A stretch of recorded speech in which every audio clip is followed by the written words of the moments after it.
to an unprecedented look at the great economic divide in America. While many reports have documented the widening gap between the haves and the have-nots, nothing has gone as in-depth as this. In turning now to an unprecedented look at the great economic divide in America. While many reports have documented the widening gap between the haves and the have-nots, nothing has gone as in-depth as this new report. It's a new study by the Martin Prosperity Institute, and they don't rely solely on income, but they also combine that with measures of education and also occupational segregation. The finding? Americans aren't just segregating into cities, country, and the suburbs, but the rich and poor occupy completely different worlds even within the same town. And the nation's 3 largest metro areas are also some of the most segregated. Friend of the show, Richard Florida, is director of the Martin Prosperity Institute and joins us now. Richard, tell us a little bit, broad strokes, about your findings. We're going to dig into them more in a moment, and also why this matters. Why does economic segregation, why is that an important phenomenon to study? Well, as you guys know, this country has been consumed by a conversation about inequality. Inequality's grown, it's devastating, and it has terrible effects for everyone who's experiencing it. But one of the things we found is that this inequality isn't an abstract phenomenon. It is literally baked into our cities and our neighborhoods. And when we looked at this economic segregation, we looked at it by income levels, by the level of education people have, and by the kinds of work they do. Do you do a high-paid knowledge or management job? Do you toil in a low-paid service job? And what we found is not only is segregation growing, but it's hardening in places across the country. You know, 4 of the most segregated metros in the United States are in Texas, but also, as you said, our big cities, New York, Los Angeles, and Chicago, show very high and increasing levels of economic segregation. Well, Richard, let's dig into that point right there. Austin, you say, is the most segregated city in America. Orlando is the least segregated. So if you and I went and took a visit, say a 3-4 day visit in Austin and then Orlando, how would we see those differences manifested?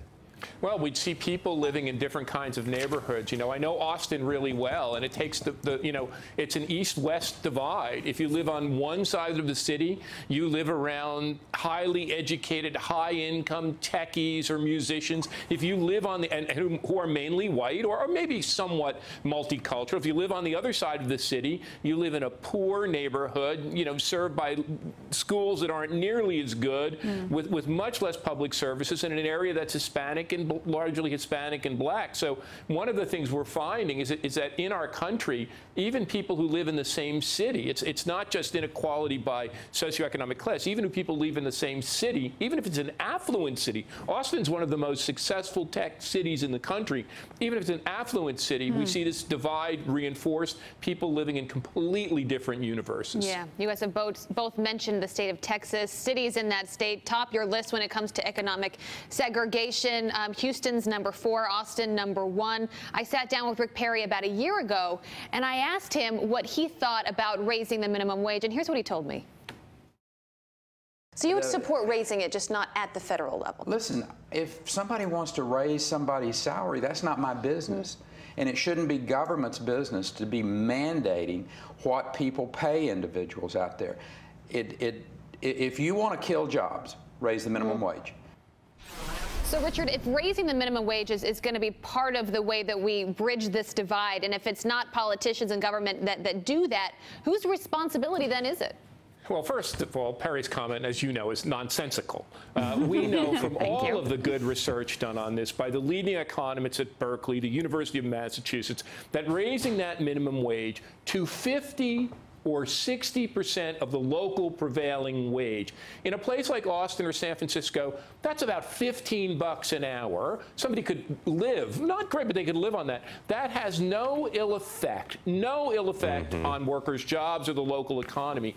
Look, as a society, we've got to lift up the bottom. We know that's the problem. You know, one thing this report points out is the problem isn't the top 1%. That's an issue. The problem is at the lagging bottom.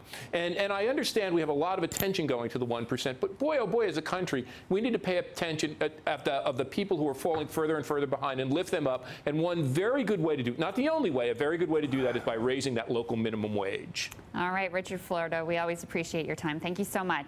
It's great to be with you guys. And up next,